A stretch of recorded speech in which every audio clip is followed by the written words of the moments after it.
This is entry 24 of Expedition to Handheld. I'm Adam Patrick Murray. And I'm Russ Crandall, and this is the Retroid Pocket Nova. I'm always like, I'm jealous that you have cats to show off all the time. So this is like my little kitten. I'm like, look, I got a handheld you don't have. You're a little baby. You just, you gotta cradle it in your arms. Yeah, gotta like feed it. Nova. Is this your your safety blanket? You just always have your Nova exactly. close by? I have to have something nearby that can play Mario Brothers 2. Do you have a name for it? Yeah, Retroid Pocket Nova. Oh, okay. Well.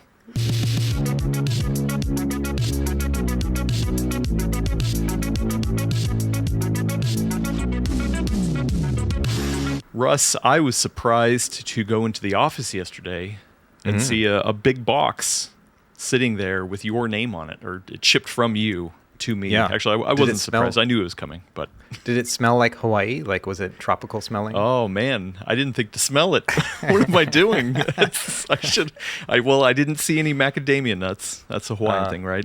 There was no Lay's in there. No. Yeah, the sand. No, I didn't see any sand. So, yeah. No, I mean, I guess you could have sent it from anywhere. Maybe you don't actually live in Hawaii. Has anyone really confirmed that? I've gotten stopped on the streets before, so yeah, I think so. I mean, you could have been visiting. Anyway, you sent over a box that you graciously put together for some things that we're going to sell this Saturday, August 8th, at the Bay Area Electronics Flea Market. We are selling a bunch of hardware from not only the PC World offices, but from Russ's storage, and other people have sent stuff in. We're selling it all for a local nonprofit charity called Tech Exchange, and in the honor of the late great Gordon Ma-Ung. So it's going to be fun. I know we've talked about it. We don't need to hammer it home, but I was happy that you donated to the cause. I really appreciate it, Russ. Yeah, my pleasure. And it's funny because I initially had like probably a dozen to give. And then most of them were having like because a lot of them are like early units and stuff. So some of them were having like issues with the firmware. And I was like, I don't have SD cards. Well, I do have SD cards, but I don't have the time to flash SD cards. You got SD cards. I got plenty of SD cards, but I don't have time to flash this and do all that other stuff. And so I was like, you know what, let's just use the ones that work. And then I did a couple of them I actually did fix up. And then sent them over. So I think you got maybe 7 or 8 altogether. Yeah, and then a bunch of controllers. Because I was going to ask, I was like, oh yeah, I see a bunch of SD cards in there. Like, are you actually, like, are these in the state right after you reviewed them? Does it have Russ's grimy files all over it? I don't know what you're putting. It really depends on the device. Some of them I obviously will play much longer after, but some of them, are like multiples. And so, a lot of these companies are like, can you show off these 2 colors in your video? And so they send me 2. And so that's often how it rolls out and stuff too. But yeah, I tried to make it all functional. Like, so whoever picks one of these up, they can turn it on and it'll just immediately go to the games and all that. Yeah, no, that is awesome. I do want to point out a couple of them specifically because I was like, oh wow, that's awesome. You threw in what was the one, the special edition Chinese company one? The Ayaneo Pocket Air Mini. Yeah. Yes. Yeah. That comes preloaded with the games from that one developer, and I can't remember. We covered the arcade one. Yeah. Months ago, but I was like, oh wow, that one's awesome. Like I got to look at it, and I was like, the hardware was real pretty. Yeah, it's a really nice little handheld. Yeah, so the company that sent that over, they didn't ask me ahead of time. They just sent it, and I was like, okay, well, I'll take a picture and tell people how cool it looks, and then I'm giving it away. And so that's basically what I did there. So really cool. I have 2 more of that model already here. I've got a black and a white one, and so I was like, I can't hold on to 3. Come on. Yeah. And then you had the Miu Mini Flip, and the Miu Flip and the Miu Mini Flip. Yeah. And I was like, I opened up the Mini Flip and I was just like, oh my goodness, this thing is tiny. It's a tiny little baby. Yeah, it's what is it? A handheld for ants? Yeah, that was a cute little thing. They don't really sell those anymore, do they? They do. It's just very travel friendly, and it's very, very specific in use case. But I actually use that a lot this year. Up until the Rotate, basically, that was my small guy. I just pull that one out and be like, hey, look at this. The Miu Flip, though, that's the bigger one. Like, that one is the one that has all sorts of hinge issues and stuff. But that one's got a solid hinge, so I'm not giving like a busted thing. But yeah, for now. And yeah, just kind of fun to kind of go through each of them and see, all right, which one's working and which one could I find a box for and all that too. Well, speaking of rotate, I was surprised because you had you threw a rotate in there. Yeah, and I was like, "Dang, dude, yeah, that's gonna go for top dollar, all for charity." So yeah, that was the black plastic one because I have the silver one. Like that's my main little guy, you know. And I was like, the same thing where it's like I like having the plastic one to be able to do comparisons and stuff, but somebody else will get a lot more joy out of it, and so I thought that's probably a better choice. Yeah, and spoilers, we're going to talk about the rotate a little bit today because I also got a rotate in separately. Not Russ didn't send this over, Anbernic sent it over. So I did quickly get to side-by-side feel the plastic versus the metallic one. And I totally understand what you're talking about. That plastic one just does not have that same like click to it. Snap. Yeah. So whatever. I mean, somebody will love it for sure. But for me, the metallic click is pretty nice for at least fidgeting. Anyway, lots of good stuff, and then controllers, a bunch of 8-bit do controllers. So they also do the same thing. They send me a bunch, and then also another company, Acnes, the folks that sent me that Pocket Air Mini, they sometimes will also send me, again, unsolicited. And so 8-bit do, like I'll coordinate with them, and then all of a sudden I've got 6 controllers. I'm like, what am I doing here? And so so it's always kind of fun to have extras and be able to give them away to people. Yeah, well, so, I mean, we're going to have handhelds because I actually need to go through some of my older ones and probably get rid of those as well. There was I remember I have a IO Neo, now I can't remember the name of it, but it was like a Ryzen 5000, I think it was like a 5600U and a really small, like it was kind of like a Switch Lite PC handheld. Yeah, something like that. And I'd actually... I tried to give it to my wife because she likes the Switch Lite, and I was like, well, maybe you can play some PC games on there. But surprisingly, she didn't like how thick it was, but then also it was a little underpowered for what she wanted to play with. So it depends on what you want to put on it. But for the most part, that one has been sitting there. So I was like, let's give some money for charity, and so we're gonna have handhelds, and then the. Actually, stacked up with your box, there was 2 other boxes in the mailroom, both of them containing desktop GPUs within the past couple generations. So, I talked about this over on the Full Nerd and showed off the GPUs we have there, but we literally have thousands of dollars worth of GPUs to sell, and I'm just like, dude, man, I cannot wait to roll over to Tech Exchange and be like, here you go, in the name of Gordon Ma-Ung, here you go. Yeah, that's gonna be amazing. Yeah, definitely take pictures and stuff. I want to hear about it next week too. Yeah. No, it's going to be real fun. And once again, if you're in the Bay Area, then look up Bay Area Electronics Flea Market. There are detailed directions on how to get down to Saratoga. It's at the West Valley College parking lot. They have instructions on how to get down there, and it's going to be a fun time. We're actually going to get a box truck this month because we just have so many things. So yeah. Good times. Awesome. Speaking of good times, next week we actually have a guest lined up. It's been a little bit since we had a guest. And actually, wait, have we had a guest where it's the 2 of us? Yeah, we had Jeff from Craft Computing. Oh, yeah, that's what it was. Okay.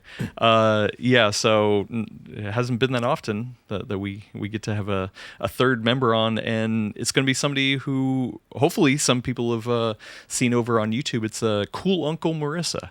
She's going to join us, talk about modding, handheld gaming stuff. I'm super excited. Been a fan of her YouTube channel for a while, and I just love her vibe. She's super chill, and it's going to be a good time. Yeah, she's great. I love, she always has a very unique voice in her videos, and so I try to watch every single one of them. She's great.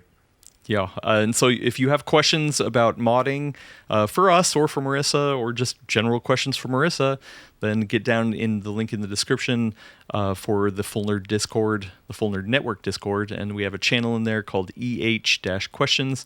Put the questions in there, and hopefully we'll read them on the show. Worst case scenario, if you don't want to get on Discord, put it down in the YouTube comments, and I'll try to scrape those as well. So, yeah, we got a lot of fun stuff going up. It's gonna be a long week, very busy, because I'm also going to a concert tonight too. So hopefully I'm not too tired. Nice. But listen. We got some real hard-hitting news this week. Actually, not too hard. A little light smattering of stuff, but we should talk about it. because I'm sorry to tell you, Russ, that your baby, your happy little, little Retroid baby. Pocket Nova, unfortunately, it got a price increase. Yeah. So it's only for the 8 gig model, though, which, to be fair, is probably the one that people are paying the most for. So what happened here, Russ? So this is the low spec model, because there's an 8 and a 12 gig. So there's the low spec one that's going up in price. This is actually the one I recommend, because I don't think you actually need a full 12 gigabytes for actually playing most of the stuff that you're going to do in 4x3. You know, like if you have something that's wider and you can play PC games, then it makes sense, you know. But for me, this is like perfect. But anyway, it goes into effect, well, tomorrow as this recording, but it'll be in effect by the time this goes out, from $229 before shipping to $239. So $10 increase, which honestly, it could have been a lot worse. And again, the top tier model, the 12 gigabyte RAM model, that one's still $270. So now there's just a $30 difference between them as opposed to $40 previously. So I do worry about a couple things, because number one, like, are these price increases? We keep saying like, it's okay, it's just $10 here or there, but like, are we boiling the frog? What is that metaphor about? You know, like that they just keep increasing at $10, and we're like, oh, $10 is nothing, until it's like, oh wow, it's actually adding up to be a lot. Yeah, this seems like the opposite of the Valve approach, where they're like, you know what, now this is double in price nearly, you know, and so. That's kind of the opposite approach, where they're just trying to, death by 1,000 cuts versus just hitting it all at once. I honestly think, too, that it's not just the price of these devices that's going up, it's shipping, too. Like, it's crazy how many handhelds have been coming out in the past few months where the shipping just seems a little bit higher than normal, like $10 more, $5 more.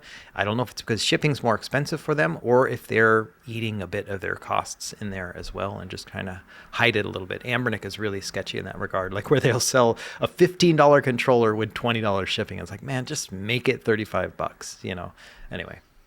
Yeah, and the other thing that I'm worried about is that, like, this is almost kind of a rug pull kind of thing, right? Like, it got released, just glowing reviews almost across the board. Right. People were talking about the end game. You know, this is amazing, lots of interest, and then literally a couple weeks later, price increase, because sure. I mean, obviously there's market conditions. Maybe that initial batch wasn't affected by this, so now that they're making more, they have to, you know, account for the new costs. Right. But either way, they benefited from a lower price at review time, and, you know, now a higher price. Do you think? Sure. Do you think this would have affected your review at all? No, I don't. I think that it's still, you know, at $230 or $240 to me, it's still, there's nothing like it, you know. So I get all of that, but it does bother me, because it literally, the announcement came the day after my final review came out, and I'm just like, man, like, I like to be detailed, I like to be accurate, and here we are 24 hours later and my video is no longer accurate. And so it's really annoying, you know, and in hindsight, I'm like, gosh, I wish I had just said something like, hey, this price could increase in the future, or just something dumb like that. But now it's just makes me look dumb, you know, and wrong.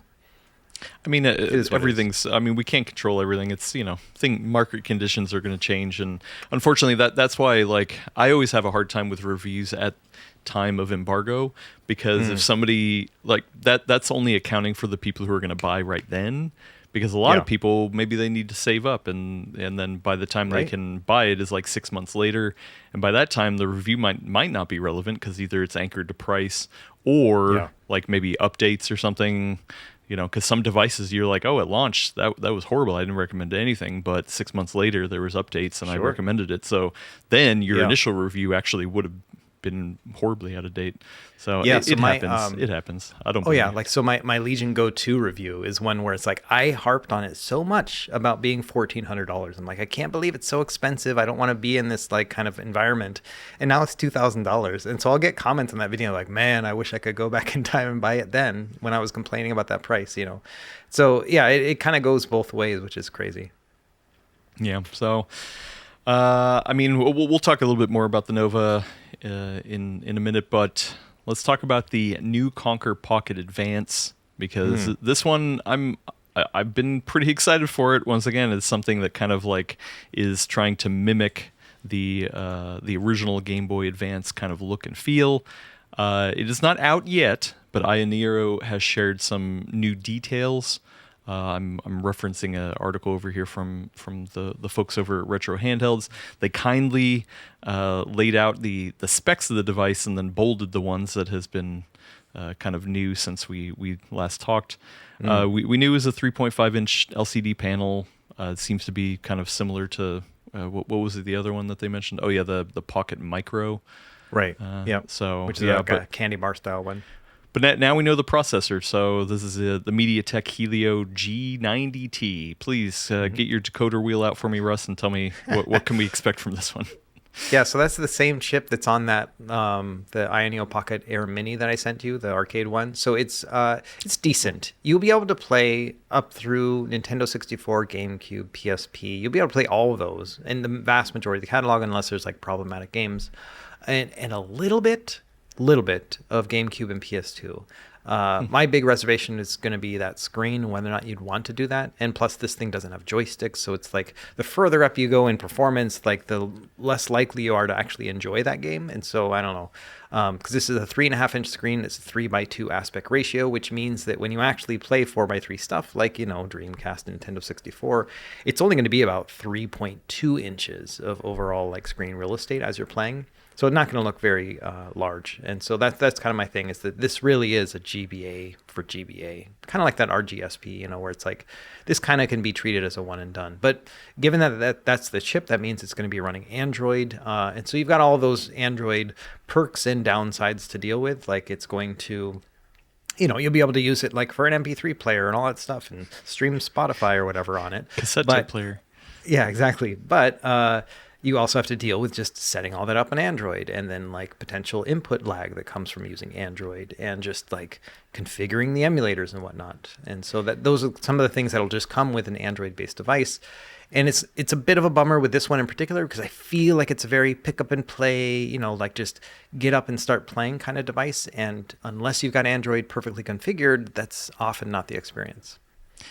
Yeah, and I mean, it kind of tracks with the other specs. So it looks like there's two configurations. One with 3 gigs of RAM, the other one with 4 gigs of RAM, and then 32 gig and 64 gig in terms of storage, 4,000 milliamp hour battery, all that kind of stuff. And yeah, there's a new colorway. What was it? Retro DMG is what they're calling it. It's like it's like grayish with a red face buttons and a black D-pad.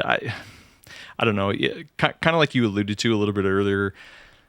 The reason why I'm so interested and excited to try out the RGDS is because that feels like, hey, you know what? Why don't we just literally make a new updated version of that and just laser focus on that and just try to throw a lot of the extra stuff out of it, like the sticks and things like that, and just make sure that it plays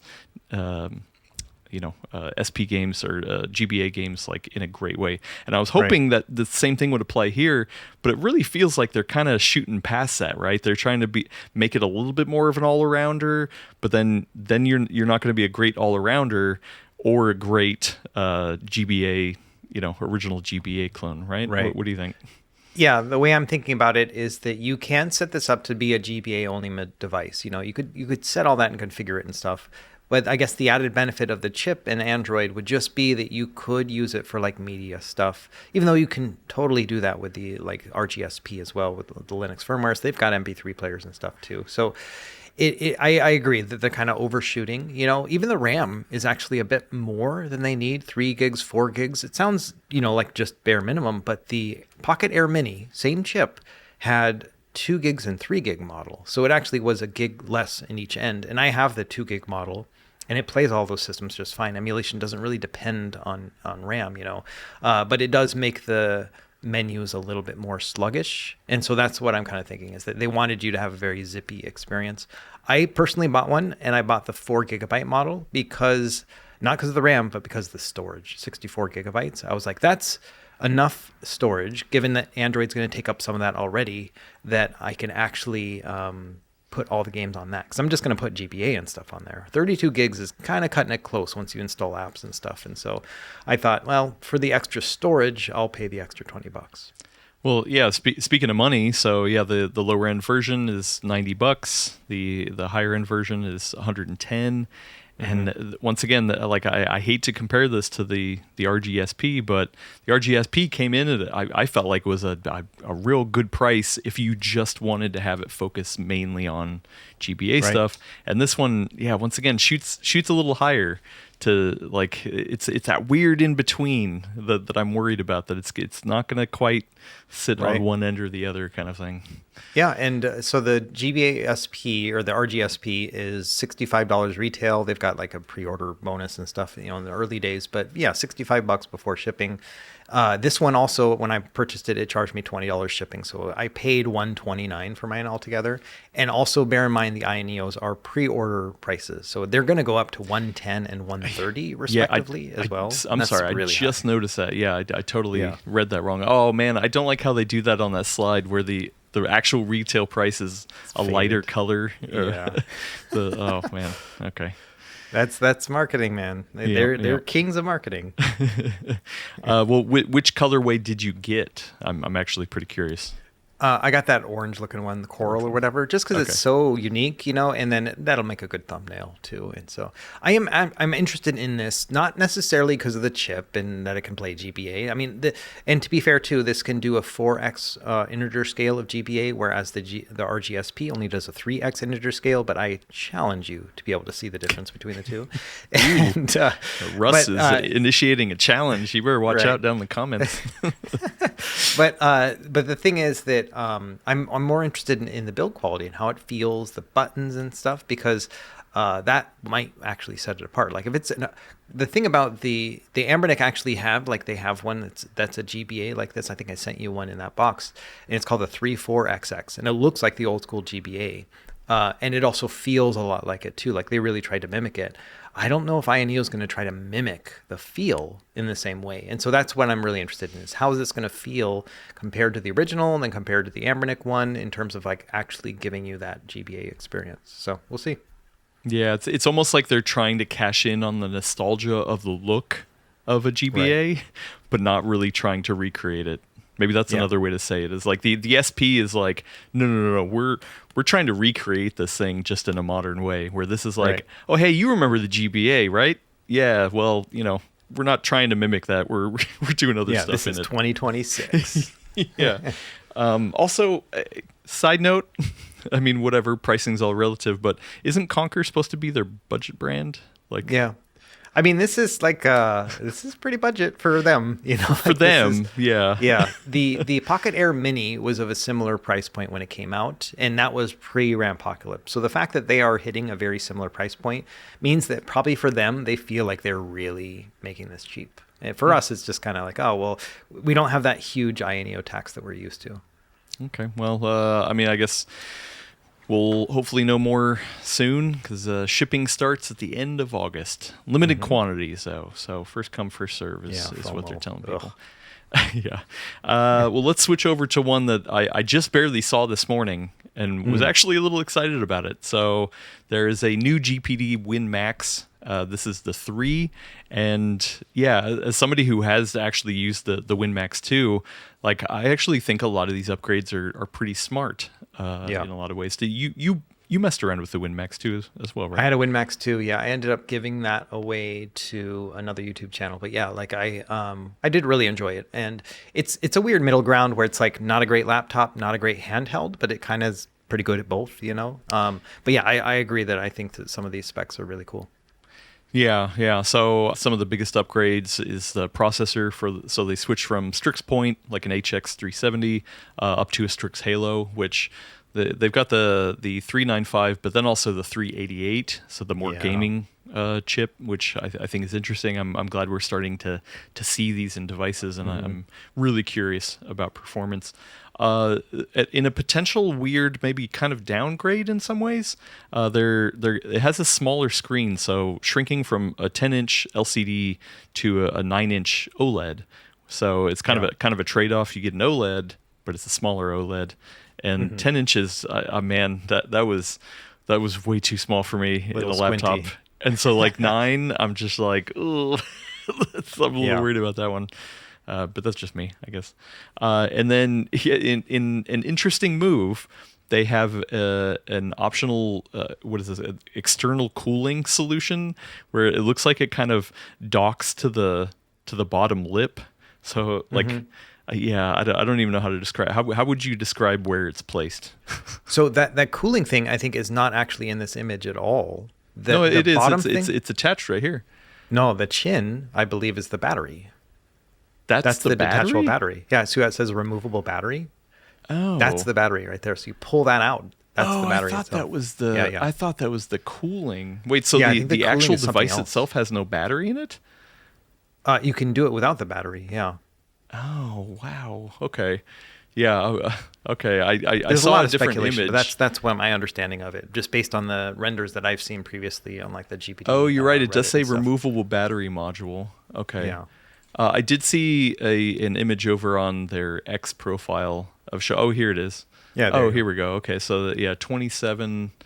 Sorry. So I wonder if the listeners. cooling thing is the same thing. You can pull out the battery and put the cooling thing instead if you really want to crank it up on mains. Oh, I see what you mean. Like if Yeah. you were plugged in, maybe docked, and you weren't on battery, then you could swap it out. Right. Oh, okay. Well, man, I totally missed that render. That looks very realistic. Okay. Yeah. Wow. I did not realize that. So it's really weird. So yeah, it's like a reverse of some of the gaming laptops where, you know how some of the like the Alienware ones, you close the lid and then it has like a little butt at the back, you know. Right. This one kind of transfers the butt to the front.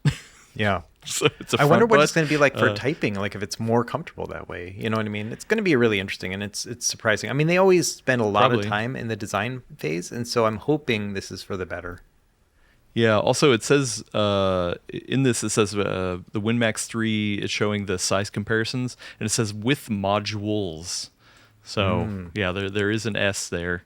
I could have swore I saw somewhere that said it was a cooling thing too, but yeah, maybe. So the way I'm envisioning it is that if you wanted to play this thing docked and really unlock the TDP, that's when you pull out the battery, put in the cooling module, and it allows it to go to like a higher wattage. That's what I'm kind of thinking is how they probably have envisioned this. And I think that's honestly kind of smart, so you can kind of use it as a 2-in-1. Oh no, here we go. It does say a modular external battery, so 97 watt hour. Is it 98 watt hours or 99 the max? I think you can take on a it's plane? 99. Yeah. Yeah, so they're like right up against it. Right. Yeah. I mean that's pretty common. Yeah. Yeah. Okay, man. Yeah, that is interesting. I mean, it probably will add a little bit of stability to your wrist, for sure. But yeah, that is definitely. Yeah. Oh, you know what? Actually, it looks like they have a little magnetic cover. Oh yeah, look at that. Yeah, that you can That's just cute. pop on it.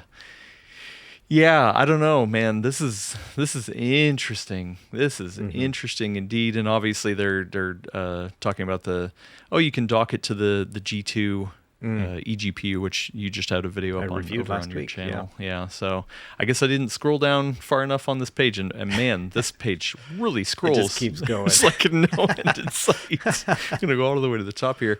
Okay, so there is an order now button. I guess I didn't look at pricing. Did you look at pricing? I haven't seen anything. I don't know if that button's going to work. I have not heard anything about pricing. I'm assuming it's going to be like $3,000. Yeah. Which, man, you want to talk about like a Halo device? Like, hey, what do you want in this? You got OLED. It's a laptop. It's also a handheld. You can also detach the battery. You can plug in an eGPU. It's got Strix Halo. What else do you want in the device? Like, we can't. I mean, I'm not joking. I actually don't know what else I would want. I did see a note from them because they a lot of people were asking, okay, you know, because their new the new mini PC has that MCIO port.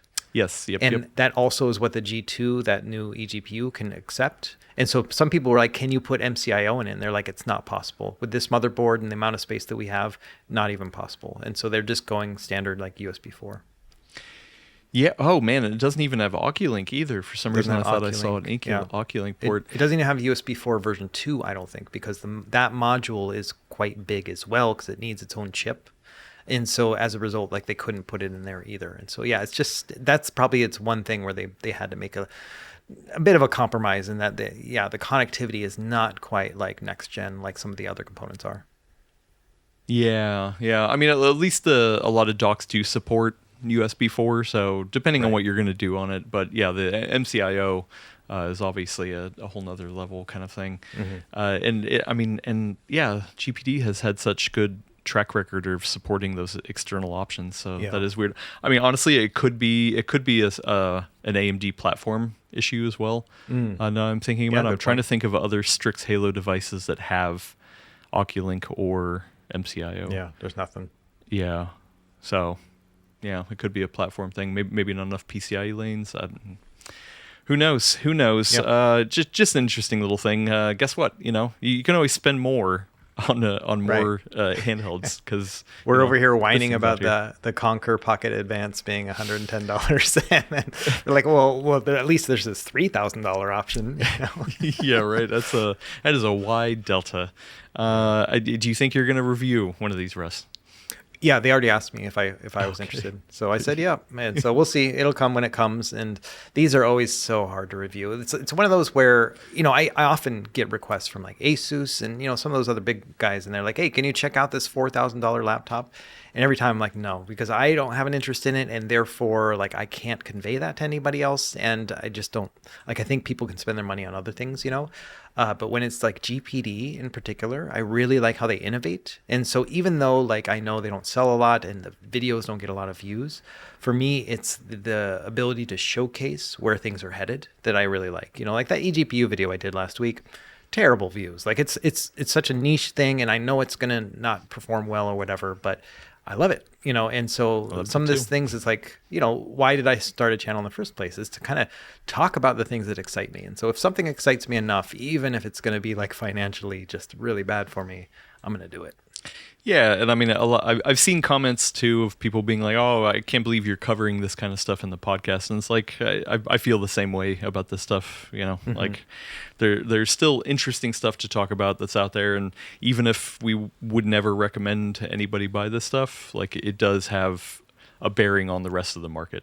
Sure, absolutely. Yeah, especially devices like this that do try to push a bleeding edge, or an eGPU, which maybe one day. We'll get there. We'll get there. One day we'll get there. We'll get there. What we are going to get is to a break. So let's do that. Russ, we got some things in our pockets. Some of the things we're going to talk about. Pockets. And some of the things we've talked about before. So let's do a couple quick updates. Number one, your special... Your precious Retroid Pocket Nova.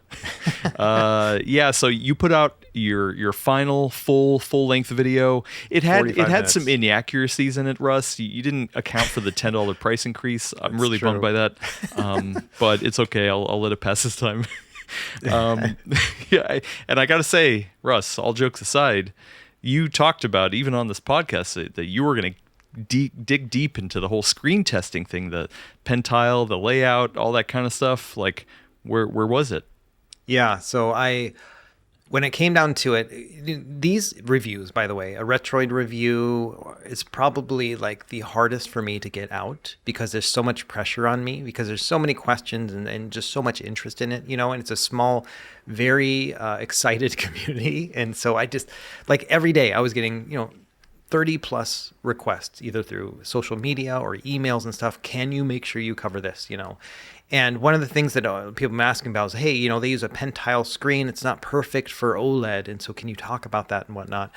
And I was just in over my head. And I was like, you know what? I'm not the guy to talk about this. Like, I would have to buy special equipment to verify, to do all that stuff. And even then, it's going to take me a week of learning, which I'm more than happy to do. Like, I love learning about this stuff. But that would have delayed the video another week and whatnot. And the honest truth is that it's the same OLED technology that's in all the other handhelds. Same thing as the Odin 3 and the Retroid Pocket 6 and stuff. So devoting 15 minutes of a 45-minute video, which would then be an hour long, to this like screen analysis I don't know, it wasn't really pushing things for me. And so I thought, you know what, let's just demonstrate that it looks great and that it works. And so that's when I was like, you know what, let's dig deeper into the different I just forgot the word. Shaders. There's that word. Come on. Yeah, anyway, so the word shaders, and Yeah, so I went like really deep into that. I only showed a fraction of the testing I did for that, actually. Like I showed like some before and afters and different things, and I would switch back and forth using gameplay footage and stuff.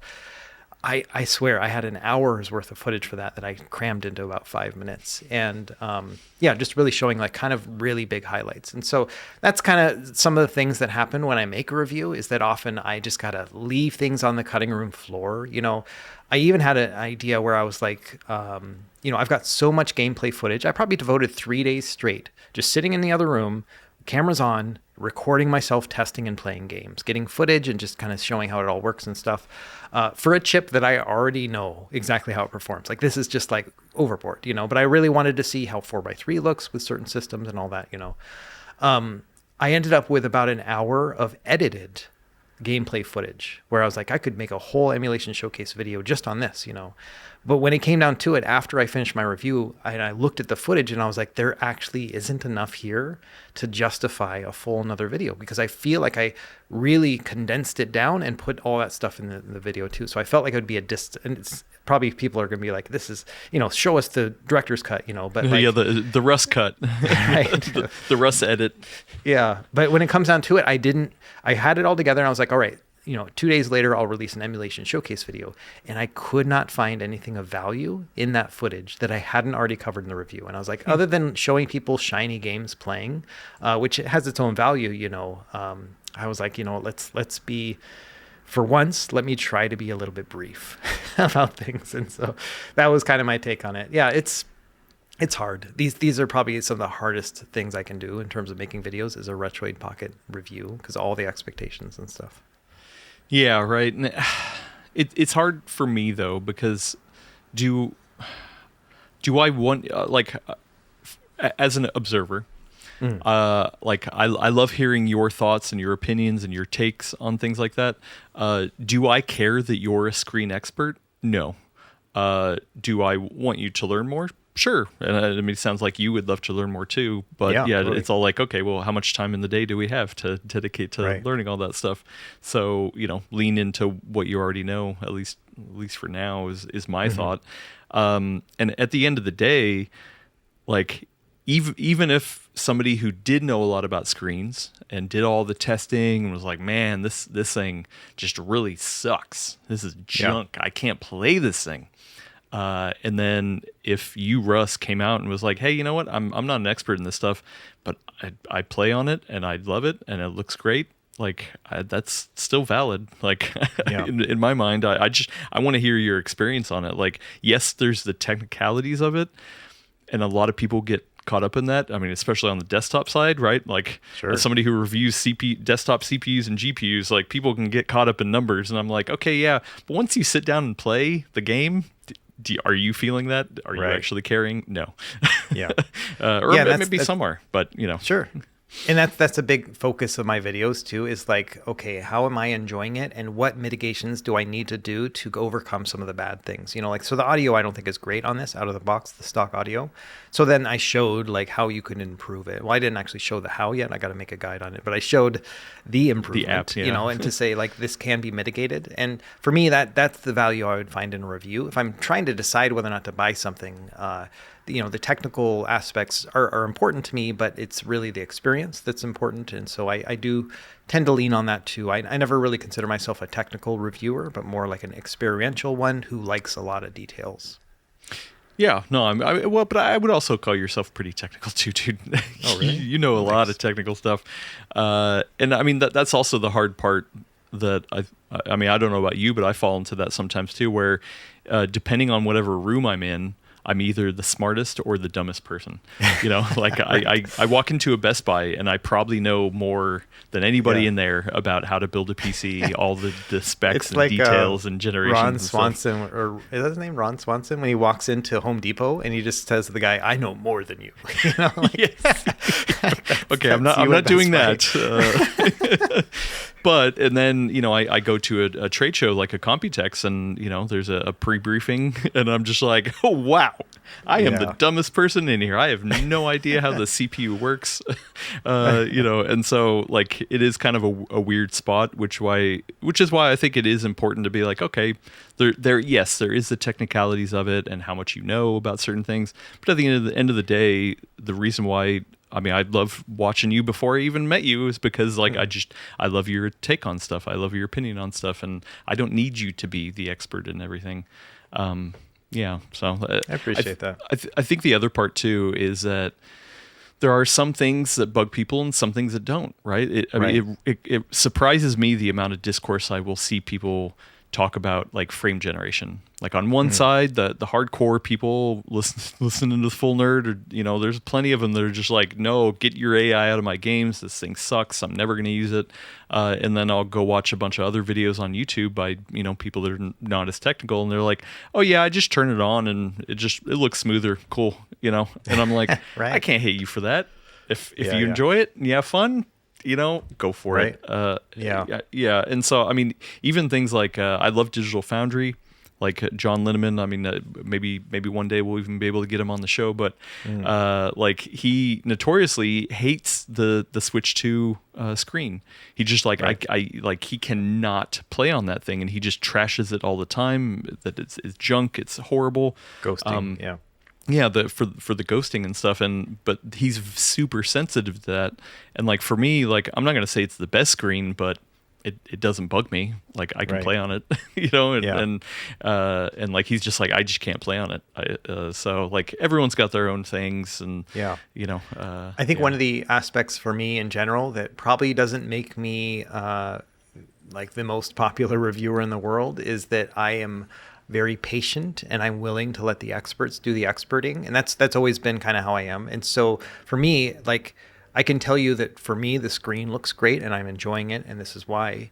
But I also just have this patience and trust that the screen experts are going to get their hands on this and they're going to do an analysis, and then we'll hear about it later. And I don't know, kind of a game, like, did I get it right? Did I get it wrong? But at the end of the day, it's still just, my experience versus like the technical aspect, and that patience that I have in terms of just like being willing to let somebody else be the authority when they are the authority, it's not going to generate a lot of clicks and clickbaity titles and stuff. So that's probably one of those things that if I was really trying to get those clicks, I could do better. But I like how I do it. At least you don't go the other way like me and just, I play the dumb role and just be like, I'm an idiot. I don't know how to, I'm going to let other people know the smart stuff. If I get it wrong, that's because I'm an idiot.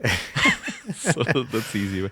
Anyway, Russ, the Retroid Pocket Nova. I mean, it was a very long, detailed review. Like, I mean, a lot of the stuff you were fine tuning based off of the first impressions video, because I mean, you got pretty detailed in the first impressions video as well. Like that could have been a review by itself. Like what do you want to do next? You said you had all that footage for the shader stuff, and then you're like, this thing is. But it sounds like maybe a setup video or. Yeah, so definitely a full-on starter guide. I'm already expecting it to be, like, I'm guessing in my mind, probably around 90 minutes. So it's going to be really in detail because I want to go over shaders and how they apply and how like they would work and how I configure them and whatnot. So that's going to eat up a half hour, I think. So yeah, I'm expecting about an hour and a half for that setup guide. I've got other setup guides that would work nicely, but this specifically for a 4x3 powerful Android device, there's some new things to touch on there. So I'm looking forward to that. And then also I've got some other ideas, like my biggest complaint about the Nova still is the fan noise. Like I just don't think it's great, right? And so I'm picky about this too, but I'm gonna try to make some changes, some mitigations to it. So I already bought some machine like lube and stuff that I'm gonna try to put in the fan and see if I can change some of that sound and stuff.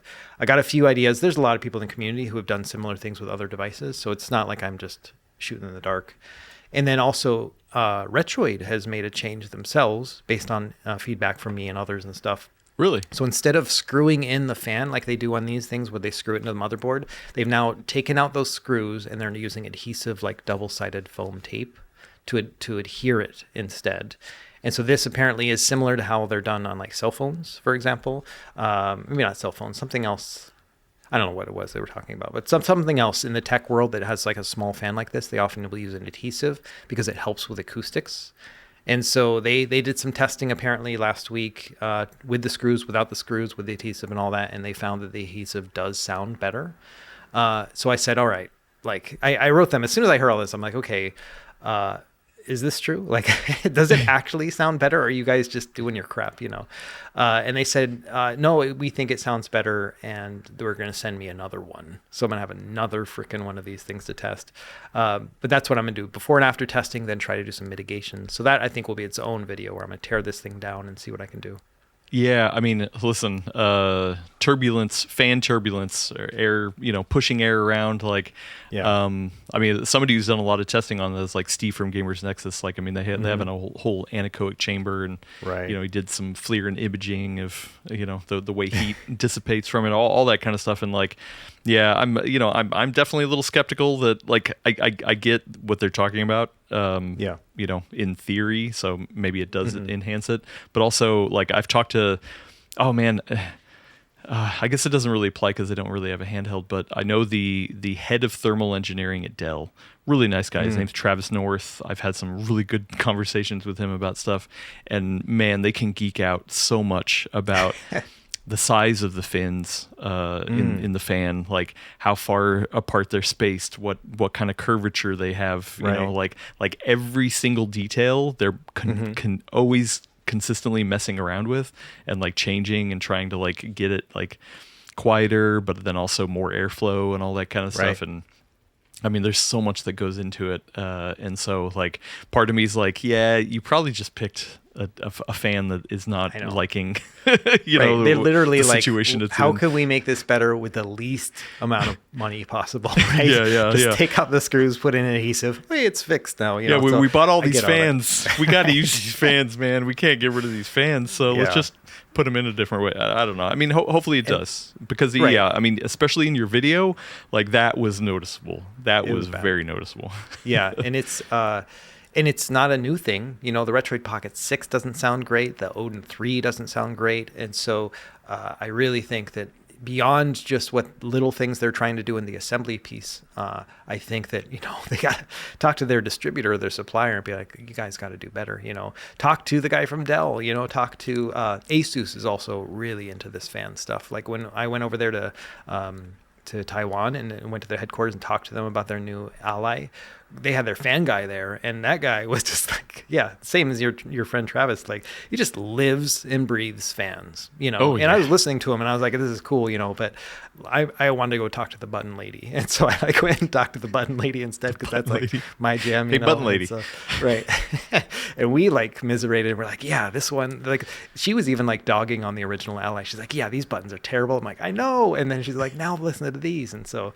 Yeah, like they've really they've got experts in there, and I don't think Retroid and AYN have a fan guy. I think that's just what it is.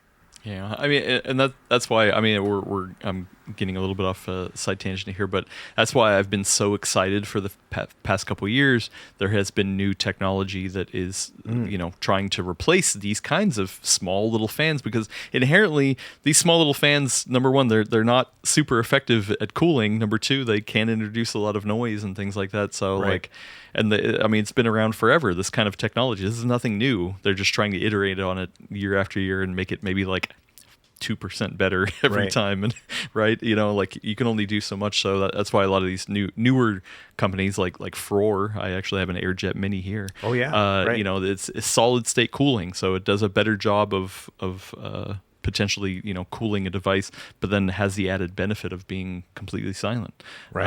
So I mean, there are downsides to it, obviously, but that's a whole other thing that's getting figured out by smarter people than me. So I do love talking with people who are into that kind of stuff. So maybe I should line up a little interview or something like that. But that'd be fun. We'll see. Anyway, I mean, hey, okay, all this technical stuff aside, Russ, what have you been playing on it, man? Like, what are you doing with it? Other than just coddling it and kissing it. What's funny is that as soon as I finish the review, I haven't really touched it, and it's not because of like a lack of love. Because you hate it. Russ hates it. Confirmed. Yeah, because it's So it's such a throwaway device. No, it really, because it did eat up 2 weeks of my life, in prepping for that video. So I need a little bit of space to come back to it. But then also like this guy, the 16-bit one is the one that I'm going to use for my guide. And so I'm going to wipe this thing and then start over and then do that in front of everyone. And so I don't want to get too invested in anything, So I haven't. It's not you, it's me. I don't want to get too invested. We've been just seeing a lot of each other lately. I just need a little bit of time. Yeah. Dang, Russ, I feel like you're breaking up with your Nova here, dude. I know. But it's one of the things that's like a good and bad thing about my channel is that like if I didn't have a channel, or if I did have a very small channel, I wasn't actually relying on this channel to like feed my family, I'd just quit. I'd be like, you know what, this is good enough. Like, so long, thanks for all the fish, but I'm going to play the Nova, right? And that's what I would do, right? But instead, I need to kind of find that balance and other things. And so I, have tested other devices this week and stuff. And that's kind of how it is. So next week, after I've done my guide and stuff, then we'll really get into things. Yeah, well, and I mean, you haven't had a chance to go on a trip with it. Like, would you? I'm not trying to foresee anything, but say if you were going to go to a CES and we meet in the desert again, like, I mean, this would be a good pocketable device to take with you, right? Yeah, I would really have to sit down and think between this and, really focusing on that really beautiful 4x3 experience, or the Odin 3, which can also do all this stuff too, and then also is wider, Yeah, I'd have a hard time deciding between the two, definitely. I think your Odin 3 is getting jealous over there, man. It's like, man, he's spending way too much time with that Pocket Nova. He used to talk about me all the time, but now all he can talk about is his 4x3 Nova, just because it's thinner. Wow, like. Anyway, okay. Well, let's move over to the RG Rotate for a minute. Because you got one now. I alluded to earlier, but I did get in contact with Anbernic. So thank you, Russ, for putting me in touch with them. But because I was like, I mean, two things. I got to try the Rotate for myself, but then we'll talk about the other thing in a second. And I unfortunately, maybe we shouldn't be talking about it yet because I really haven't had a ton of, I literally have not played any games on this. I've not set it up. I set it up, but I've not done anything with it other than turn it on and do a lot of fidgeting. During all of the podcast yesterday, I had it on the desk with me and I was just sitting there fidgeting it. So I feel like I'm if anyone's going to break it or find the flaws in it, I definitely am going to do it. But man, I messed around with yours when I saw you at Computex. Obviously, we've talked about it a lot. I talked about it with the Dweeb, Mr. Dweeb as well. And I can't find anything different, from what you guys have said, other than, man, it still feels so weird that there's no headphone jack. I know. Because I was looking at the little cassette player things, and I was like, oh yeah, maybe I can put some music on here, and have a cool little interface kind of thing. And I was like, but there's no headphone jack. Sure, you can plug in a dongle, but that's a whole to do. It's almost like I wish there was really good, wired headphones that turn it on USB-C. Maybe we'll talk about that at a different time. Yeah, that'd be interesting. I don't know. Maybe you should do a video on that. I should. At some point. Yeah, maybe earlier this week. Actually, all jokes aside, I guess we can bring it up. I do have it here. What is it? The Monk Retro headphones. So you did a video on those. Really good video. Have you been getting a lot of good feedback, I guess, about it? I learned a lot that people hate earbuds. That's what I learned. Like, people don't like flatbacks. I personally do like them, but I feel like the world's kind of turned and it's gone into the IEM route, like the little foam things that'll go in, like the AirPods, the new ones and stuff.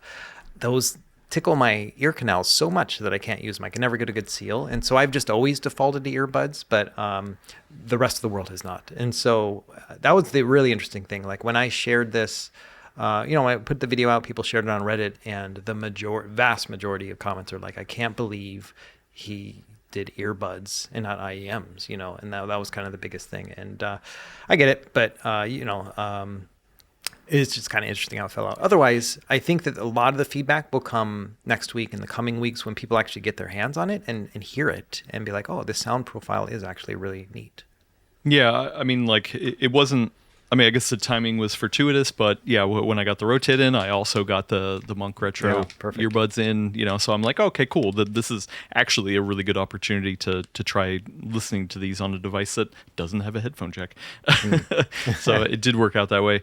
Real quick, back to the in-ear stuff. Not that we need to continue to be the same person in many ways, but I am 100% on the same train with you. I do not like IEMs. I do not like things inserted in my ear canals. But the weird thing is, for when I went to audio engineering school, I actually did pay to get custom molds. So I do have really nice custom mold. Actually, you know what? I mean, they're 20 years old now, so that the fit is a little wrong. I need to get new molds. So I like a good custom mold, because then it truly is just your ear and it conforms to all that kind of stuff. But also I need that to maintain my hearing, so for me, that's like a, do I want to have hearing issues later in life, or more hearing issues than I already have later in life? Or do I want to not have something sticking in my ear?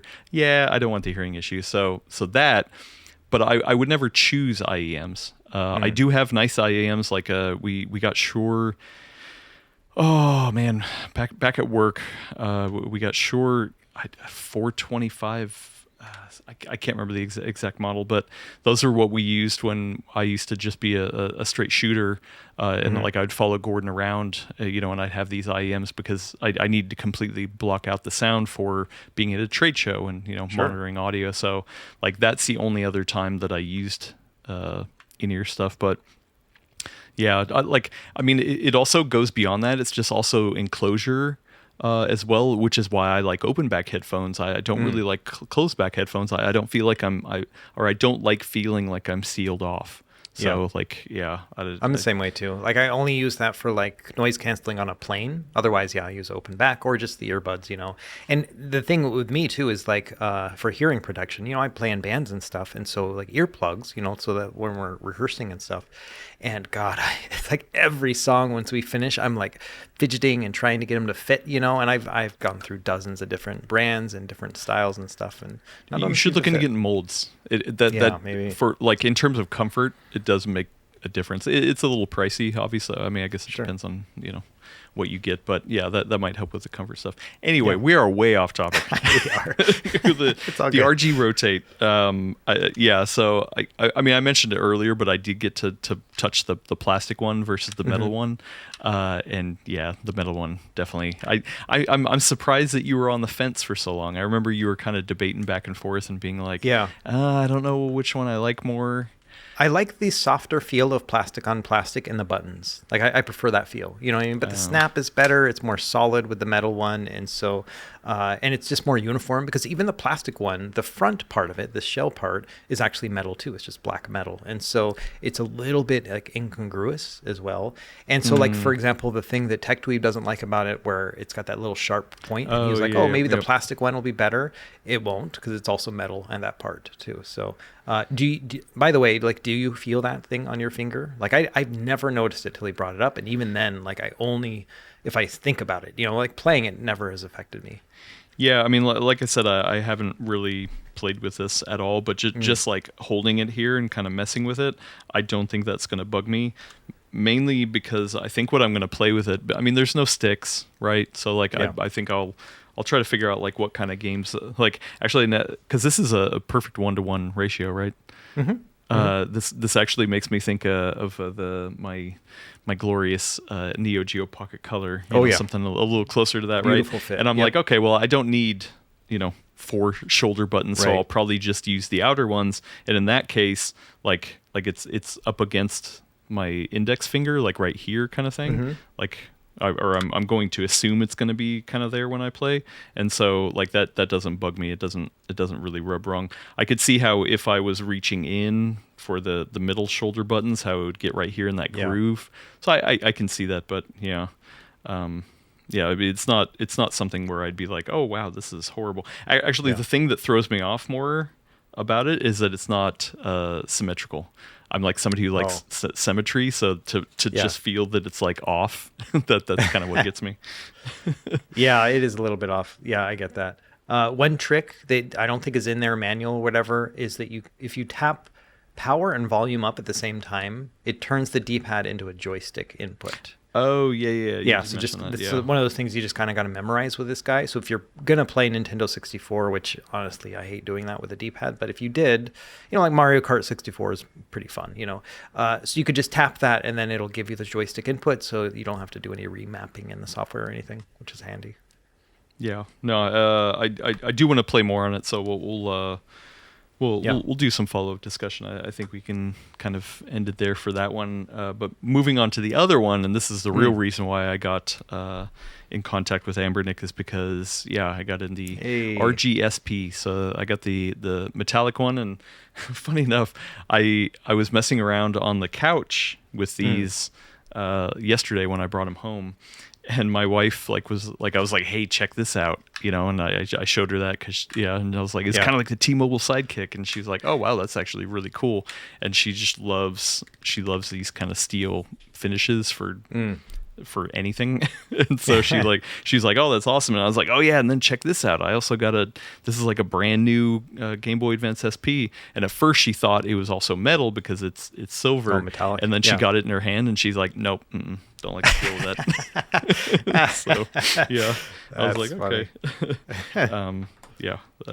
But yeah, so like this is actually what I'm really excited to test out. And like my first inclination was, even though I watched you do it in your video and other people as well, as like put it up side by side with my still really ugly SP and just be like, just really inspect like how it looks and how it, like the dimensions and things like that. And I'm just like, dude, this is like spot on. Like it really just like, if you were to squint, it just looks so similar in so many ways. Obviously there's a couple changes, like the additional buttons and the ports at the back and the bottom. There's no thing. Actually, the very first thought that I had is that I held them up like this, so the front of the device was facing me, and I was like, wait, hold on, this is much thinner. And then I realized it's because I didn't have a cartridge in here. So like I kind of saw it from a taper kind of thing, and I was like, oh no, okay. Gotcha. Also, it's got a headphone jack. Got a headphone which jack. I was just like, oh man, that was really nice. But even the feel, like the other feel thing I was gonna try out is that like I feel like the Game Boy Advance SP always had an interesting feel when you stick your thumb in the lid and try to open it like that. Like it, for me, it's a very distinctive thing, and that's how I like to open it. And so, I mean, let me try it here. Oh god, it's not exactly similar, but real close. Like, because this one snaps open a little bit harder at the end there.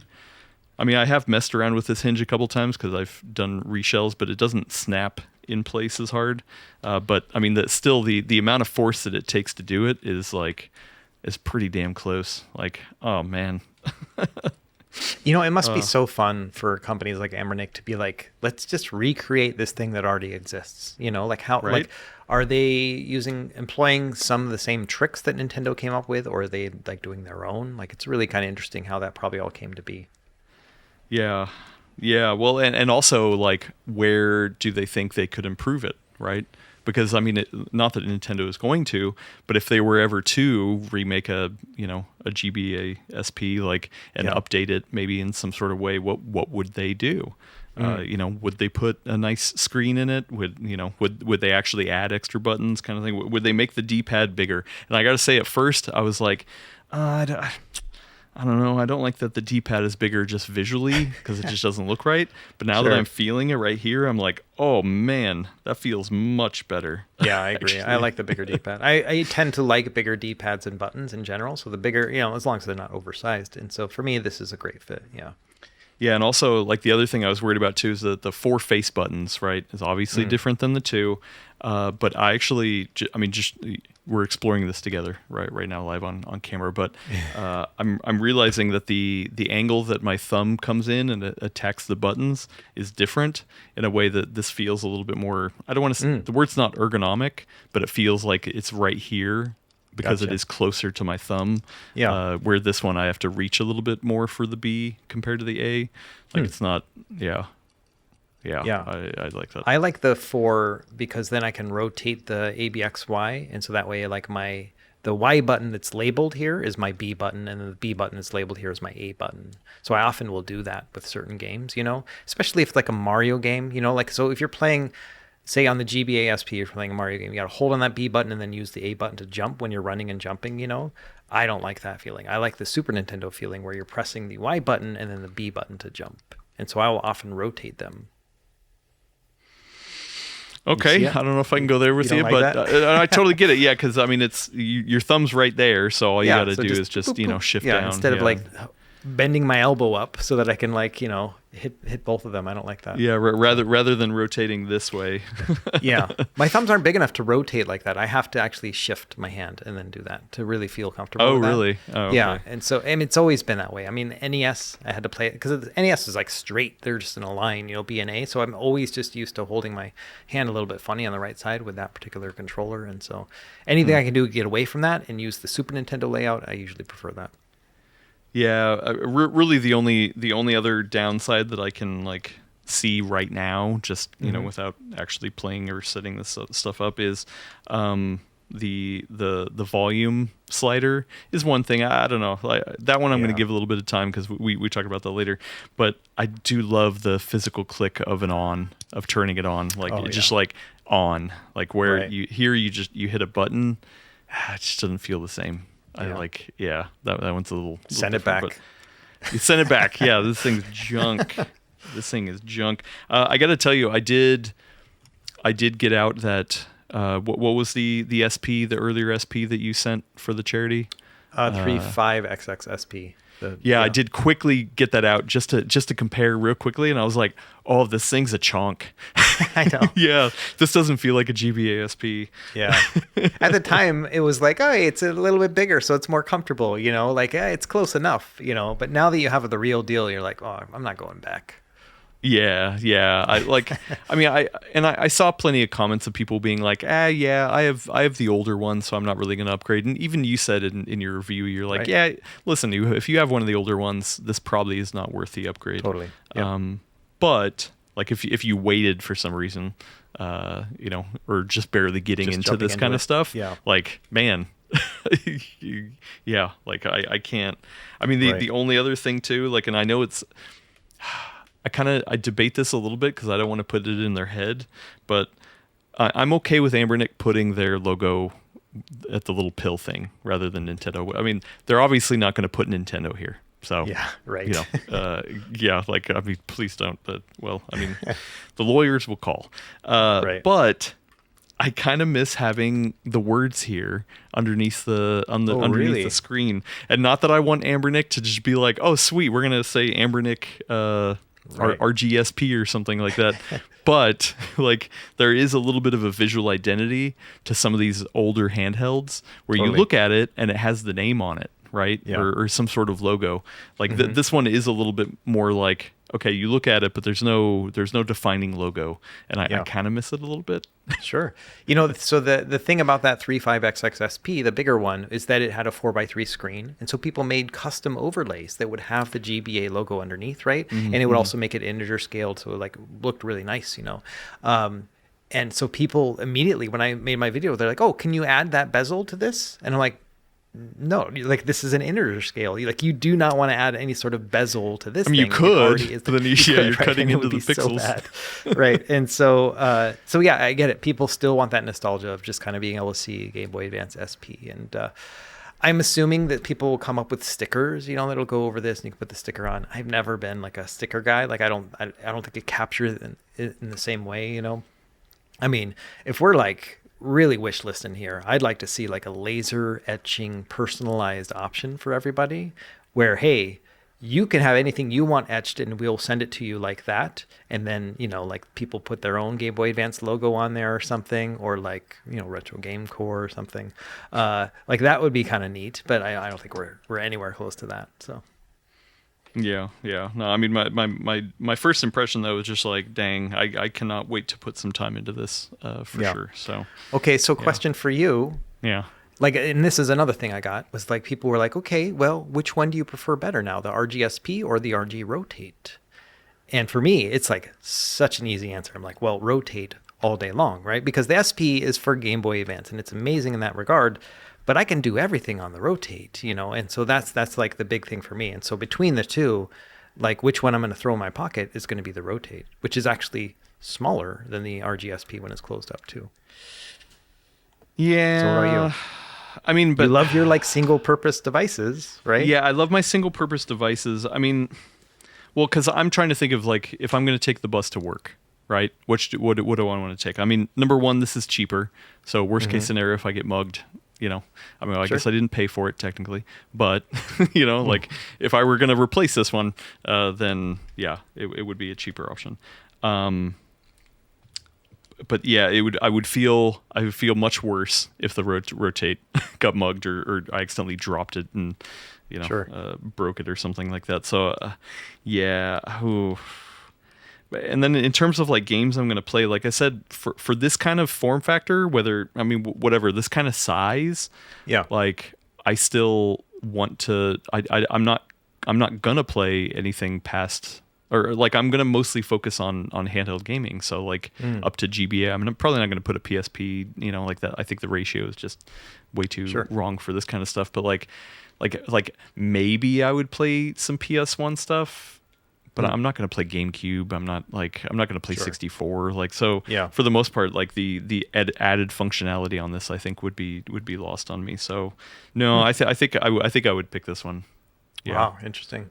Yeah, for me, it's GBA is a great catalog, and there's some really good games. But for me, it's like not one that I'm particularly close with. And so for me, Nintendo, Super Nintendo, Genesis, like that's like those are the games that I'll go back to, arcade games, and that's all going to be a better fit for the RG Rotate screen because of the wider or taller aspect ratio, and it's just too small for me with the SP. So I do think the SP for Game Boy Advance, absolutely, and I feel like I probably will play fewer games on the Rotate because I'll be like, I can just play it on the SP, but for everything else all around, like the Rotate's the one for me.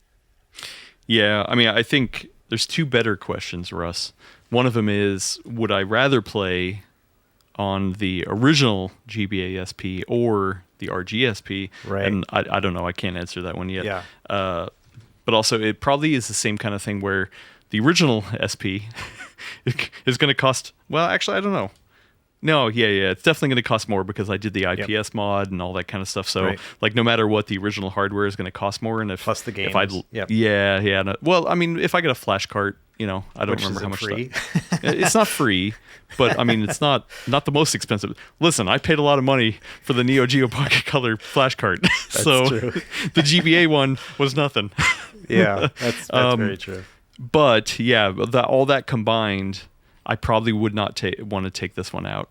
But would I want to play it here? I mean, I guess the real answer is no, because it just is in such an ugly state that I don't want to play this particular one. So maybe if I get this in a better working state, that'll be a different thing.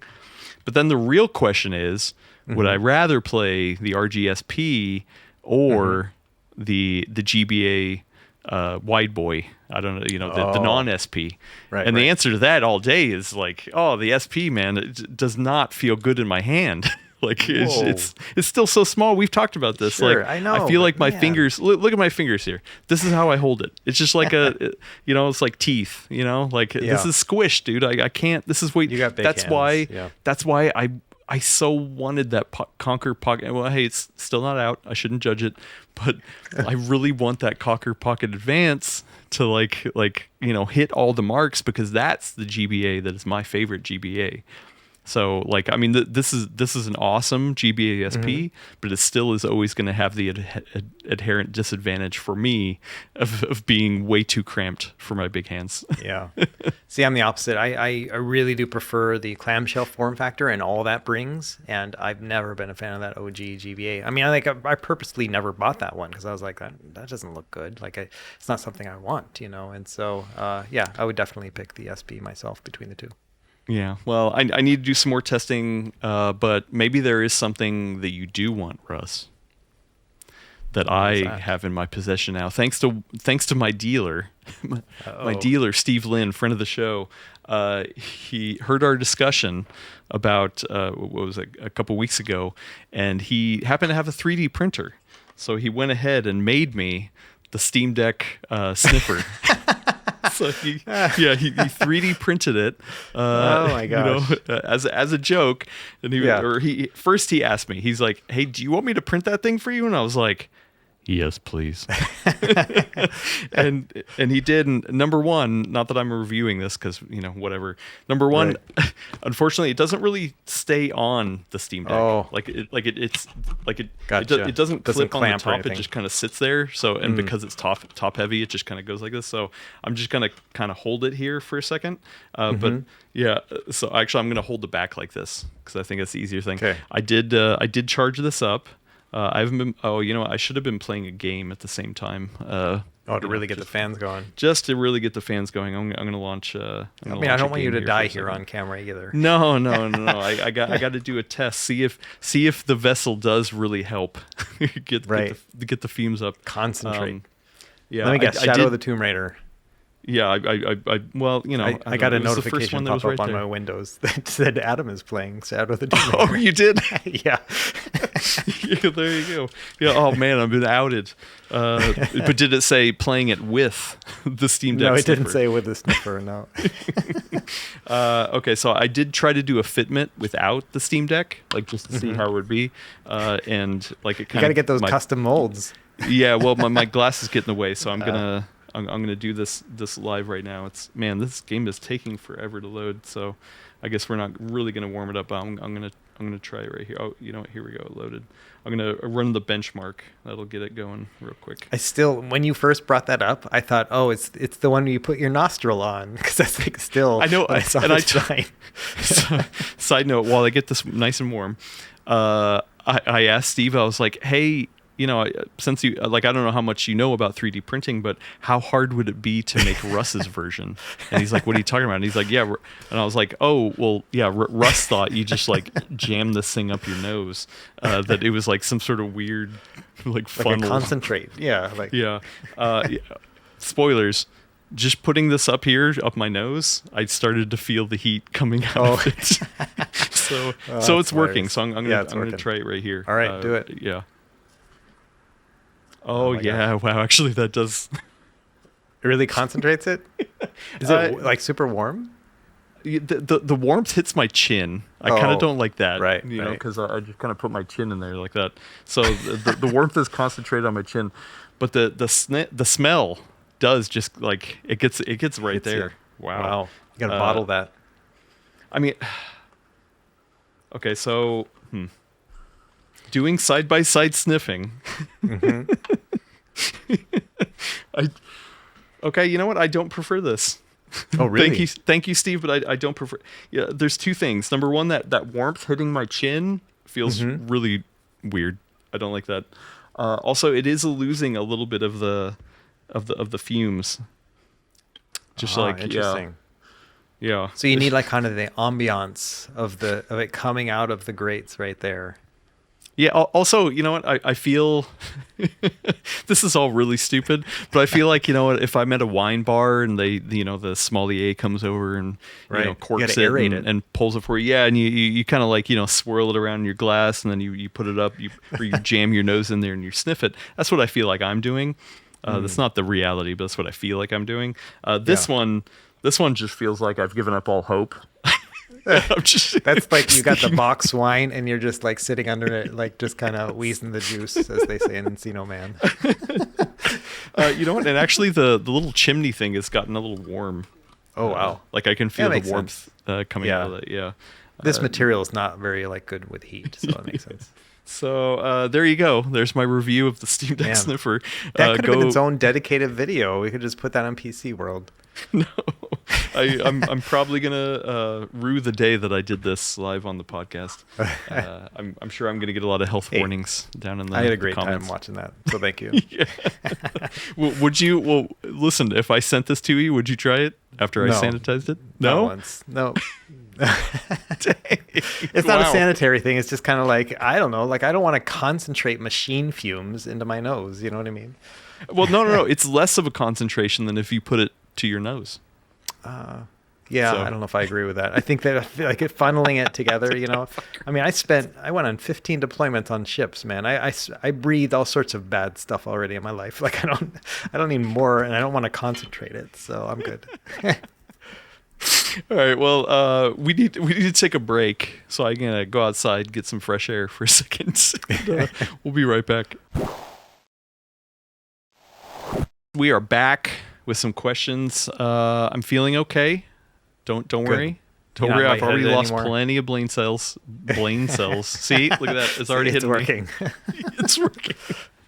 And we have some questions that we're going to answer. I promise. We're going to start chipping away at these. If you have questions that you want to answer or hope to get answered on the show, then go to the link down in the description. We have a link to the Full Nerd Network Discord and a channel over there called EH-questions. I guess it's read that way. And put a question in there, and hopefully it'll get read on a future episode. We have a follow-up from last week from one JPer415. As to Adam, on this week's episode, last week's, you mentioned picking up a bunch of stuff at the local retro game store. Which one did you check out? I'm an SF resident. I dig Experience Share out in Alameda, and Game Shop downstairs in San Jose is also pretty rad. Yes, it's Experience Share in Alameda. That is the one. I mean, I live in Oakland, so like that is kind of, unfortunately, like the only major one we have here. Like it is so weird to live in the Bay Area with so Silicon Valley electronics and all this kind of stuff, and like other than San Jose, which we'll talk about in a second, like Experience Share is really the only good retro game shop like within, I don't know, I don't know, distance is 10 miles. I'm going to say 10 miles. Like it's the only one that really makes sense for me to go to, and I mean, this is not to a dig at Experience Share. I love Experience Share, but I wish there were more. And like, I'll go visit it somewhere else, and I'll be like, wow, I can throw a stone, and there's retro game stores everywhere. Yeah. So it's really weird. Do you have any that are local to you? I guess you're kind of in a different situation in Hawaii. Yeah, Hawaii is so resource limited that it's very difficult. So all we really have are book off locations, which are a Japanese chain that has books and anime and then also games in it. And so they actually import in Japanese stuff, including games and stuff. So there's two of them here, but they are pricey. It's about what you would pay like for those ones that are a little bit overpriced on eBay. It's kind of the same, and then we have like there's like a couple like swap meet style options that we have, but not a lot. Yeah, so nothing really like you have on the mainland. Yeah, so and then they mentioned a game shop downstairs down in San Jose. So San Jose, even though it's in the Bay, is still like an hour drive for me in no traffic. Well, I guess a little less than an hour in no traffic, but still, like it's not easy for me to go down there. Right. Or yeah, like that's like I really gotta want to go down there. So game shop downstairs is like is probably the best one down there. But there are actually like I can think of 5 like actual game shops down there. So it's really weird that down in San Jose, that's where they've all gathered. Maybe it's probably cheaper. Rent is cheaper down there. But in like San Francisco and Oakland, East Bay stuff, it's just like there's like it's slim pickings. But yeah, game shop downstairs. I think I've described it before too. Is that upstairs? It kind of has it's almost like a computer repair shop, like one of those kind of sad like not a pawn shop, but like it's just got a bunch of old electronics. I'll look at pricing and I'm just like, ooh, yeah, for that pre-built gaming PC, oh man, like please nobody buy that one. And then you go downstairs, like these rickety old stairs downstairs, and it's just like a basement full of like, I mean, it's not just games, but mostly games. And like they've got like cabinets with like historic stuff. Some of it's not even for sale. They've got like a half wall of like just CRTs. It is a really, really cool game store. Like it is definitely like probably the peak in the Bay Area. For sure. But I love Experience Share too. Like Experience Share is like more like a scrappy startup kind of thing. It has like 2 aisles, 2 really tall aisles, and then is like surrounded by a bunch of other ephemera and stuff like that. And then in the back they have like tables set up for Pokemon. And or Pokemon card game, and most of the people in there are coming in to like buy packs of Pokemon cards or whatever. But yeah, it's one of those things where like I'm there for like half an hour because I'm just like looking around and poking through everything, kind of looking and like, you know, they're watching me the whole time. I'm you know, a very large gentleman in a small shop, you know, just poking around. I'm sure just like, man, he's here again, and he's here for half an hour still. Yeah, no, I usually buy stuff. I've spent my good money there, for sure. But yeah, it's a cute place. I like it. And they're good people there too. So good stuff. Nice. Let's get to another question. This one comes in from Carlos Raptor 305. That's a good name. Yeah. Actually asked this a while ago, so hopefully it is still going to be relevant. I had a question in regards to building a PC in today's environment. I currently own a Legion Go S. They don't say which one, but an Odin 3, Russ's favorite or ex-favorite, and then the PS5 Pro. So really good hardware. And they want a PC. Love playing anything I can on the go, but I'm debating on biting the bullet and building my own Bazite-based PC in order to bounce from my Legion Go S to something a little more powerful. I would then keep my PS5 for exclusives, which makes sense, and then my Odin 3 to stream from the PC to that device. Sounds like something reasonable, or does this sound like something reasonable with PC pricing nowadays? The PC is about, I was able to spec out, came out to about $1,700. The end of question. So I should have followed up and asked like what you spec'd out. Maybe you could have shared the kind of spec kind of stuff. So it also sounds like you don't have a ton of experience with PC stuff. I'm just assuming here. Sure.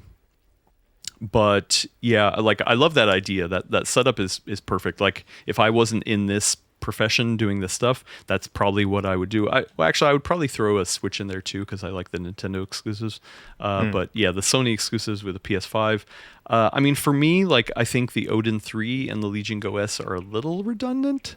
Like that was my question. Like because they said specifically streaming from the PC to the Odin 3, like you could do that on the Legion Go S as well. Like I don't know, I mean they're obviously different devices size wise and all that kind of stuff. So yeah, any thoughts between those two? Yeah, I do think that the Odin 3 kind of has its own little category outside of the Legion Go S. There's overlap for sure, you know, but when it comes to actually like playing a full-on PC game, like I feel like that was kind of better suited with the Odin 3.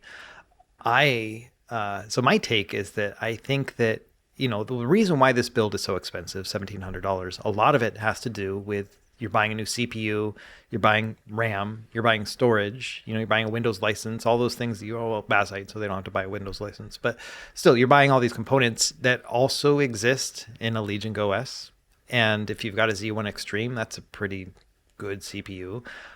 You could go the eGPU route. You could. It's USB 4. We're going to do it again. We're going to pull the eGPU ripcord. You know what you should do? I mean, like if you're thinking, I mean, I'm assuming the Legion Go S. Well, actually, Bazite. No. Yeah, I was going to say Bazite with eGPU may not be that great. Actually, does Legion Go S have eGPU? Well, it has USB 4. The Z1 Extreme one, but what about both? If they have the Go? Both. Oh, the Go both did? Oh, okay, okay. Yep. I was about to double check, but yeah, I'm going to trust you on that one. So, okay, so yeah, like, man, actually, if they have the Legion Go S with an eGPU, that would be, and you're not going to stream to it. That's actually that's actually not bad at all. Yeah, the one downside is the Linux support for eGPU stuff, and I really want to dig into that. I haven't had the time, but yeah, I definitely hear mixed reports on that. So I don't know. I mean, the thing is that I do like the idea of having a standalone PC as well. And I mean, it sounds like they're not balking at the price. I mean, unfortunately, yeah, you're right. We're right now is like the worst time to build a PC because certain components like RAM and storage are just like whoosh, and there's no sign of it stopping. So if you're thinking about doing it, I mean, I hate to give this advice. We actually talked about this. It was a subject on the Full Nerd this week of like buy now or wait. And we're like, the best time to build a PC was a month ago, you know, and it wasn't even good then. So, if you're thinking about it, you should probably bite the bullet sooner rather than later, because certain parts are just getting worse. Yeah. But like building a PC, maintaining it, having the ability to upgrade it, like if it's going to live in your living room because I guess well, they don't say it's going to be plugged into the TV, I guess specifically. So, Right. But I don't know. I think it is a valuable preposition, and like sure, for the money that you're looking at, $1,700, like you probably would have been able to get something, or no, you definitely would have been able to get something either cheaper with those same specs, or for that same price you could have got better components. But I still think it's worth it. If you're looking to get into it, and yeah, it's a good solution. And if you don't want to mess around with the eGPU stuff, really it is kind of the only better solution. And the Legion Go S, even if it is the nicer Z1 Extreme one, yeah, there are plenty of games where I'm like, either number one, a game that I'm like, yeah, I kind of want to play it on a bigger screen because I think it's a bigger experience. But yeah, there are some games that are just like, man, you want to throw all the bells and whistles at it. And for a $1,700 PC, unless they configured it really weird, like you're probably going to be able to play some really good games on that. Everything. Like, yeah. Because I mean, we were doing example. What was it? When the Steam Machine launched, we did some example builds for trying to aim for that same kind of price point-ish. But for $1,700, I mean, you could get I mean, especially if you live near a Micro Center, they do amazing bundle deals. And like, yeah, so like you could get some really good hardware for $1,700. Yeah. So I've been so I made my Steam Machine video a couple weeks ago, and in that I showed off sizes of different like cases and stuff, and I showed off my micro ATX case, which is from Cooler Master, and I bought it like in 2020 or whatever, and they emailed me afterwards and said, hey, we were appalled to see that you're using that ancient case in your video. Can we please send you another one? No strings attached. We don't need you to make a video. Can you not do that, please? And so they sent me a new case. It came in the other day, and my wife, like the box came in, and my wife's like, what is this, right? Because she's used to little handheld boxes, right? And she's like, what have you done? Like, listen, it wasn't me, And but anyway, so I was like, oh, you've been hanging out with that Adam too much, right? And so like, I was like, maybe I don't need to just pull my old stuff, put it in the new case. Maybe I'll upgrade, right? Like I've got plenty of GPUs laying around from all my eGPU testing, and so let's do something. Let's really soup it up. And I immediately noped out because of the pricing. I was just like, man, the RAM, all that stuff. It's bad. And so, yeah, I can see both sides of the coin. If this person is already like contemplating a $1,700 build, then they've got the money for it, then they're going to have a great time. You can build something that far surpasses what the Steam Machine can do. Oh yeah. Not absolutely. At that size and not quietly. Obviously that's the the caveat, but like, man, you can still get a lot of power for $1,700. Yeah. And, if you're going to be streaming it too, you can just let that thing rip and it'll be loud in a different room, which is like kind of a nice little bonus as well. So, yeah, you got a lot of options there. Yeah. So, I mean, the real question is, does it sound like something reasonable with PC pricing nowadays? Yes, I think it's reasonable. Just knowing that, hey, yeah, I mean, it's not good. And unfortunately, if you're interested in this, it's not going to get any better for the next couple of years. Right. We're kind of in a bad spot. But if you are near a Micro Center, that's where you can get some really good deals. Like you look at Micro Center, and some of those deals are just like, wow. Yeah. Even really if you can drive for a couple hours to one, like it is still, or it might be worth it depending on what you're driving. But actually, I mean, if you can, Carlos the Raptor, if you can follow up with us and tell us like what you would spec out, or if you went ahead and bought something, because you did ask this question a while ago, so I'm very curious. So yeah, thanks for your question. We have a couple follow-ups that I want to get to, because we do have some outstanding items that have been floating around, and the first one comes in from Captain Mike M, who had written in recently asking us to debate the merits of buying either a Steam machine or an MSI Claw 8EX. And we kind of danced around it a little bit in different ways, but they're following up, said, "Thanks for answering my question. For now, I passed on the Steam machine. Surprisingly, I have zero FOMO. Many are enjoying it, and maybe I'll pick it up later, but the price to performance ratio swayed me against getting it. I let my reservation expire. As for the new Claw, we shall see what happens when or if they come back in stock." So, and this actually begs a side note, is that I've actually had a lot of people be like, "Hey, the new MSI Claw 8EX has been out of stock for a while," and like I have no idea. I should reach out to MSI to see if they have any updates for stock or what they plan on doing. But I mean, I think I can kind of guess what the issue is. I mean, either it's component prices or availability of the G3 Extreme. Right. Who knows? Because they're using bin chips to make that G3 Extreme, right? And so maybe they ran out of the bin stuff, and maybe they're just waiting on more to be produced. Yeah. So, but anyway, thanks for following up. And then Arcadia followed up from a while ago. They had talked about their mother expressing interest in handheld gaming. And she had bad eyesight, not very tech savvy, and asking what the best handheld for her is. I actually talked about this with Steve when Steve was on the show. I can't remember if we brought it up when you came back the next week.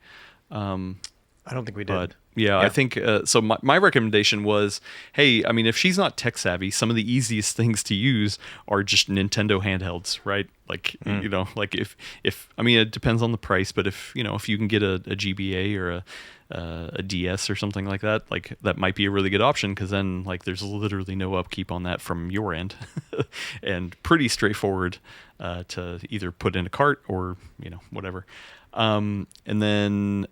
Yeah. So, and then Steve, if I remember correctly, was saying, "Hey, you know what? Maybe get one of the Anbernic knockoffs or the SP kind of equivalent thing." And with the follow up, here it is. He said, "Following up, I ended up getting my mom the Anbernic RG 35XX SP. I tried having my mom hold the DS Lite and a Game Boy Color, like Adam and Steve suggested, but they were too big of a device and too small a screen, respectively. At least this thing has pinkish buttons. Anyway, I followed Russ's 5 game setup, and it looks like it'll work great for my newbie mom. Thanks for the input." Nice. That's fun. It's a good setup. That's the slightly fatter one, which has that taller screen, which is going to be great. If his mom's playing like Game Boy Color games or like NES or whatever, then that's going to be a perfect fit. Or do you think his mom is like now calling him up and being like, "Hey son, I heard there's this new RG SP. Why did you not give me that one? This one looks so much better." Yeah. Which is like, "Hey, I heard there's a new release of Gamma OS and Next UI. What are the differences between them?" Yeah. I love that idea of like his mom just like all of a sudden just diving in and being like, "Oh, this you can mod this thing? This is awesome."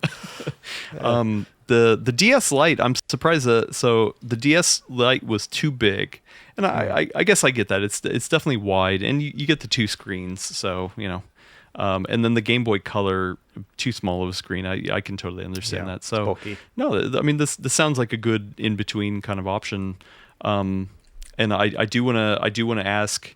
If Arcadia, if you can follow up and let us know what are the 5 games that you gave your mom, because you didn't say what they were, so I'm so dying. Like, can we try to guess? If I had to guess, one of them would be Tetris. I was gonna say Tetris. Okay, yeah. I mean, come on, who doesn't love Tetris, right? Yeah, Dr. Mario is the other one my wife always plays, so that's a big one. Yeah, okay. Here in Hawaii, there's like a big Japan connection, right? And so for when I make things for like my wife's friends or whatever, like I'll make a handheld, they always want Super Puzzle Bobble or Bust-A-Move. That one where you kind of move and then shoot. They love that one. Some people ask for like Dance Dance Revolution, and so I'll put that on there pretty often. And then wait, dance up with your thumbs? Yeah, you press the button in time to the music and stuff. It's terrible, especially because of the lag that's in a lot of these devices. But people are like, "Hey, I can finally play it again," or that, or like Parappa the Rappa and stuff. So interesting. Yeah. Okay. Yeah. Huh. Yeah. Well, I mean, I hope it's Metal Gear Solid 1. I hope it's Castlevania Symphony of the Night. No. I think we're thinking way too hard. I bet he's putting like NES or maybe Super Nintendo style games on here. So Mario like All-Stars Mario is classic. You know what I mean? 'Cause you can play all the old ones. So. There's got to be a Mario game on there for sure. So yeah, Pokemon maybe. Oh, that's a good one. Yeah, maybe one of the old Pokemons. I don't know. Yeah, please follow up with that. I'm dying to know which games. Also, yeah, you mentioned putting other OSs on there. Please let us know if you did put a different OS on the device, because like I definitely like, or you just left it stock. Well, the 5-game one requires MinUI, so they probably went that route. So that's my guess. Oh, okay. Good call. Because that's a specific setup with that custom firmware. Oh, really? Okay, I did not. Oh, okay. Sorry, I thought he was just saying I just gave her 5 ROMs. That's it. Oh no, it's like a full-on thing. I said I think I made the video last year, but you basically like you turn it on, it only shows those 5 games. You can't do anything else, basically, but on purpose. Oh. You know.